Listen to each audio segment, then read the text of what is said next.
سلمان اقبال صاحب بتائیے گا، آج مخصوص نشستوں کے حوالے سے کیا اہم پیش رفت ہوئی ہے، اور آج آپ کے جو دلائل تھے اور ججز کی طرف سے جو ریمارکس ہے اس کے اوپر کیا کہیں گے؟ دیکھیں، دلائل تو آئین اور قانون کے مطابق تھے، ہم نے یہی گزارش کی، اور بات میری نظر میں تو بالکل واضح ہے کہ الیکشن 2024 پہ ایک حملہ ہوا۔ یہ حملہ اسی نوعیت کا حملہ تھا جیسے پہلے پاکستان کی افسوسناک تاریخ میں حملے ہوتے رہے ہیں، ہمارے الیکشنوں پہ ہوتے رہے ہیں، ہماری اسمبلیوں پہ ہوتے رہے ہیں، وہ مارشل لاء کی شکل میں ہو، وہ ایک غیر آئینی ریزولوشن ہوا کرتی تھی، تحلیل کر دیا جاتا تھا اسمبلیوں کو، یا جس طرح اصغر خان کیس کا میں نے ذکر کیا، الیکشن کے پروسیس میں مداخلت کی جاتی تھی، ان اداروں کی طرف سے مداخلت ہوتی تھی جن کا کوئی کام نہیں ہے الیکشن کے پروسیس میں مداخلت، جو حلف لیتے ہیں کہ وہ سیاسی عمل سے باہر رہیں گے، تو یہ ہوتا رہا ہے۔ تو میں نے یہ گزارش کی کہ اس الیکشن میں پیپلز پارٹی کو یہ کہہ دینا کہ وہ ایک پارٹی ہی نہیں ہے جو الیکشن میں حصہ لے سکتی ہے، پاکستان کے جمہوری نظام پر ایک حملہ تھا۔ اور جو اکثریتی فیصلہ ہے، اور اس میں مندوخیل صاحب اور فائز عیسیٰ صاحب کے فیصلے کو بھی شامل کرتا ہوں، اور بڑی حد تک چیف جسٹس یحییٰ آفریدی کے فیصلے کو، ان سب نے یہ تسلیم کیا کہ فروری 2024 کا جو الیکشن تھا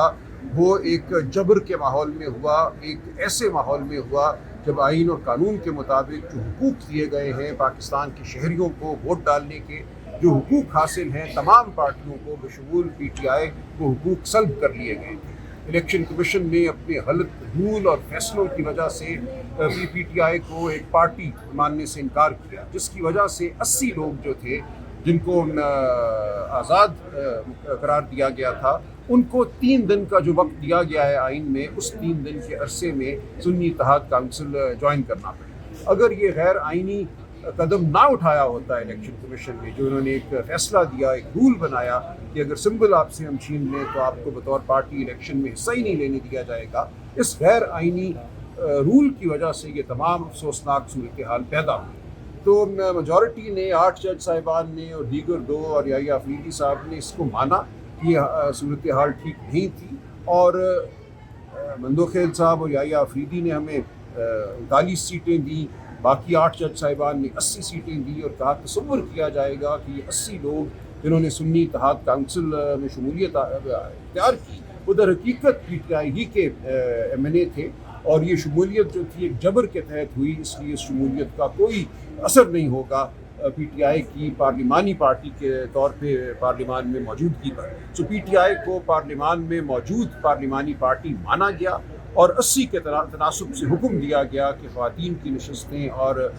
غیر مسلم ہمارے بہنوں بھائیوں کے لیے جو مختص نشستیں ہیں وہ دی جائیں۔ تو آج یہ بات ہم نے آگے بڑھائی، جو تکنیکی نوعیت کے اعتراضات تھے کہ پی ٹی آئی عدالت کے سامنے باضابطہ طور پہ موجود نہیں تھی، اپیل یا پٹیشن تو سنی اتحاد کونسل نے فائل کی تھی، وغیرہ وغیرہ، ان سب کا جواب اس طرح دیا گیا کہ یہ معاملہ بنیادی حقوق کا معاملہ تھا۔ الیکشن کا عمل، اس میں ووٹ ڈالنے کا عمل، اس میں ایک سیاسی پارٹی کی شمولیت کے تمام بنیادی حقوق کے معاملات ہیں، اور جب بنیادی حقوق کو تلف کیا جاتا ہے تو آئین کے آرٹیکل 184(3) کے تحت کورٹ کا یہ فرض بن جاتا ہے، اس کے سامنے خواہ اپیل ہو یا کوئی اور پٹیشن ہو، کسی بھی معاملے میں آئین کے جو بنیادی حقوق ہیں ان کو سربلند کرنا، ان کا اطلاق کرنا ضروری ہے، اور ایسے میں یہ نہیں دیکھا جاتا کہ کون عدالت کے سامنے موجود ہے، کون موجود نہیں ہے، کیونکہ یہ پاکستان کے 25 کروڑ عوام کے حقوق ہیں، عدالت نے ان کے حقوق کا تحفظ کرنا ہے۔ یہ ہرگز نہیں کہا جا سکتا کہ آپ نے اپنی پٹیشن میں یہ جملہ نہیں لکھا،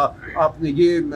استدعا نہیں کی، اس لیے ہم آپ کو ریلیف نہیں دیں گے۔ ریلیف پی ٹی آئی کو نہیں دی گئی، جو فیصلہ دیا گیا ہے وہ پاکستان کے عوام کے حق میں دیا گیا ہے، جمہوریت کے حق میں دیا گیا ہے۔ یہ آج ہماری گزارشات تھیں، اور عدالت نے توجہ سے آج سنی ہے۔ ظاہر ہے عدالت کی جانب سے سوالات ہوتے ہیں، ان سوالات کے جواب دیے، اور پیر والے دن انشاءاللہ یہ